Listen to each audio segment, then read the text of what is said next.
Keempat orang berinteraksi seperti teman baik tanpa menahan diri. Namun, tepat sebelum dia pergi, Nicholas diam-diam menoleh ke Kenzie dan berbisik, "Aku juga merasa istrimu seharusnya berperan sebagai pemeran utama wanita."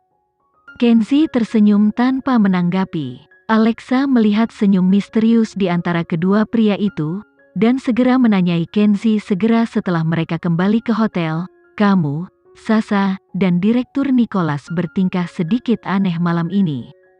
Bagaimana?" Kenzie bertanya sambil melingkarkan lengannya di pinggang ramping Alexa.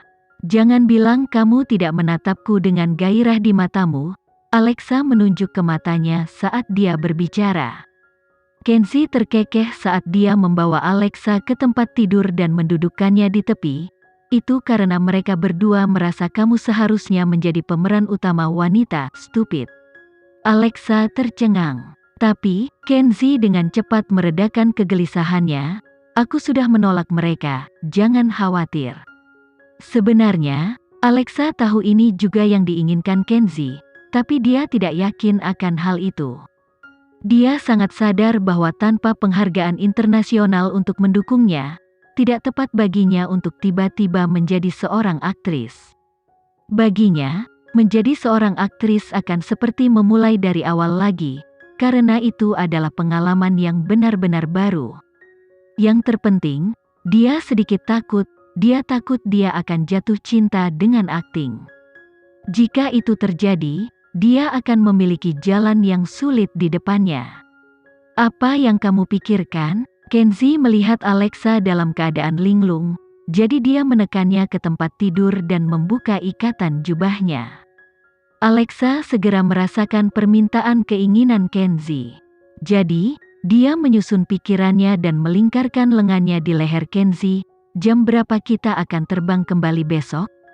"Siang." Kalau begitu, sebelum Alexa bisa menyelesaikan kalimatnya, ciuman Kenzie telah turun ke bibirnya.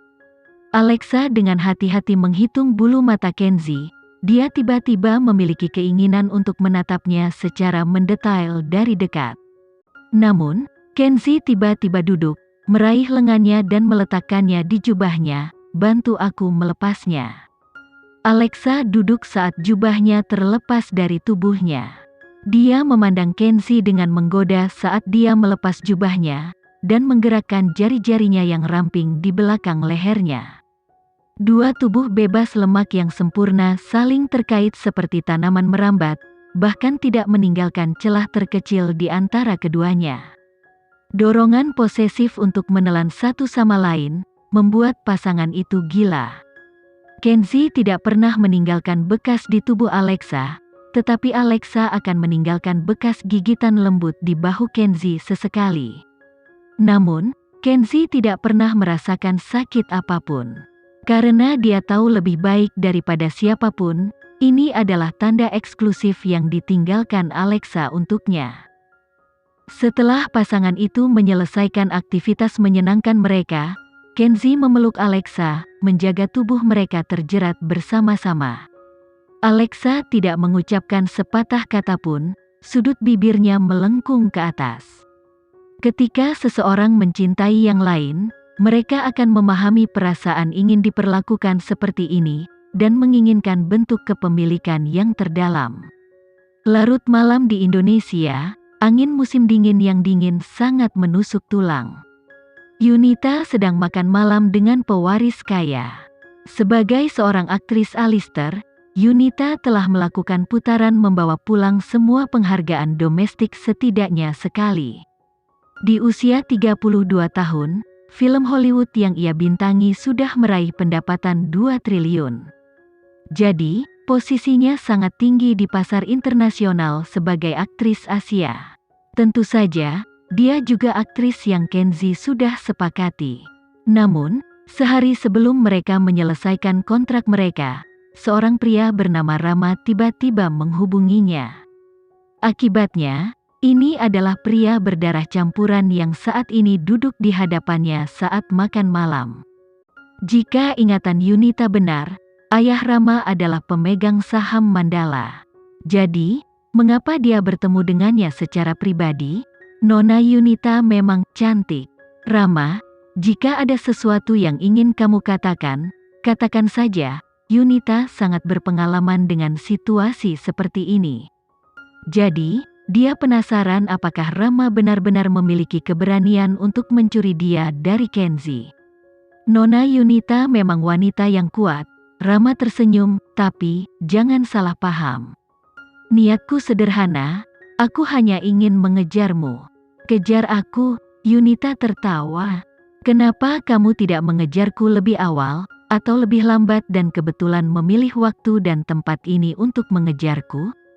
Kurasa Putri Nona Yunita sudah pada usia di mana dia bisa memanggilmu ibu kan? Apakah kamu mengirim seseorang untuk menyelidiki saya? Ekspresi Yunita berubah saat matanya tampak marah dan kejam. Dalam industri ini, apakah ada rahasia? Rama mengangkat bahu. Apakah kamu percaya, jika aku memberitahumu Mandala tahu lebih banyak rahasia tentangmu daripada kamu?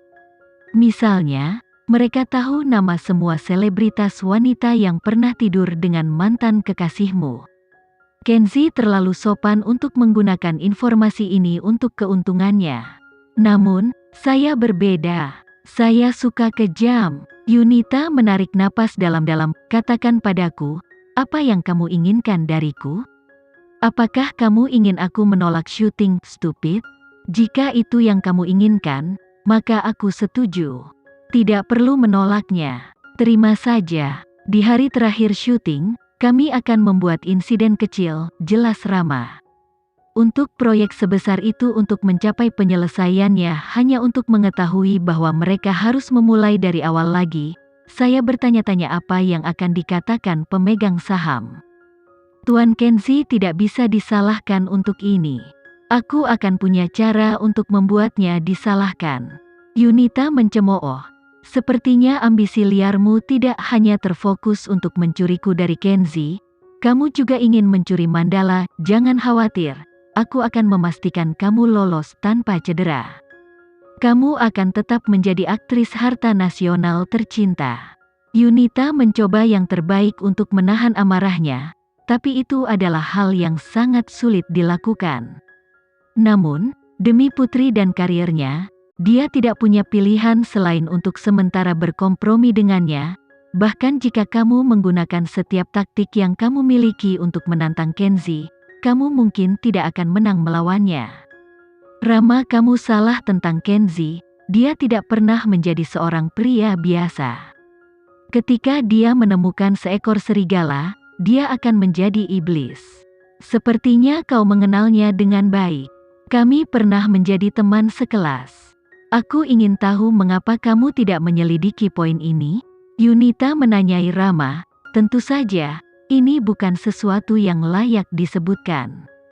Tapi, ketika sampai pada fakta bahwa Mandala mengetahui banyak rahasia dan informasi, itu memang mengejutkan, namun masuk akal. Inilah yang membedakan Kenzi dari orang lain. Mereka yang setia padanya tidak akan peduli bahwa dia tahu rahasia tentang mereka. Bahkan, mereka akan merasa seperti dilindungi. Kamu di sisi lain, yang kamu tahu bagaimana melakukannya adalah memeras orang. Inilah perbedaan antara kalian berdua.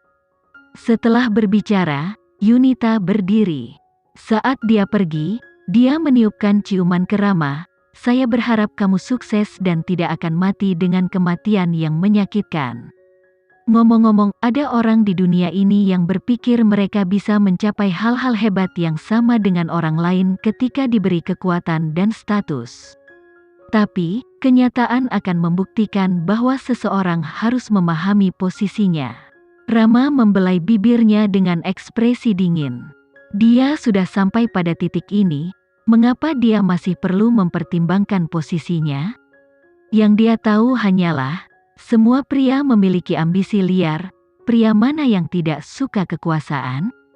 Hari berikutnya, Alexa menemani Kenzi saat mereka tidur sepanjang pagi. Dia awalnya ingin Kenzi beristirahat selama beberapa hari.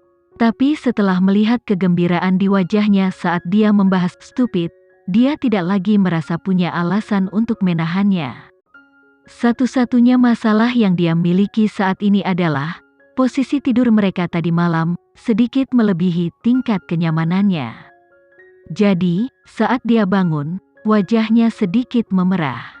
Organ laki-laki tertentu masih menempati bagian penting dari tubuhnya. Dia tidak berpikir itu mungkin nyaman. Jadi, dia mencoba membantunya menghapusnya. Saat Alexa mengulurkan tangannya, Kenzi terbangun. Namun, dia tidak memberitahu dia, karena tidak ingin istri kecilnya yang lembut merasa canggung.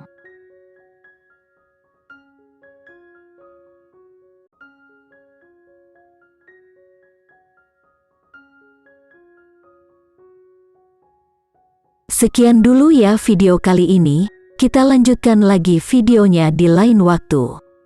Oh iya, bagaimana menurut kalian? Semoga bisa sedikit menghibur kalian semua. Untuk teman-teman yang baru nonton, jangan lupa subscribe ya, hehehe. Dan kalau teman-teman ada yang ingin gabung langganan, bisa langsung gabung saja untuk dapat fitur yang menarik dan sedikit membantu Mimin. Terima kasih banyak sudah menonton, sampai jumpa lagi, bye.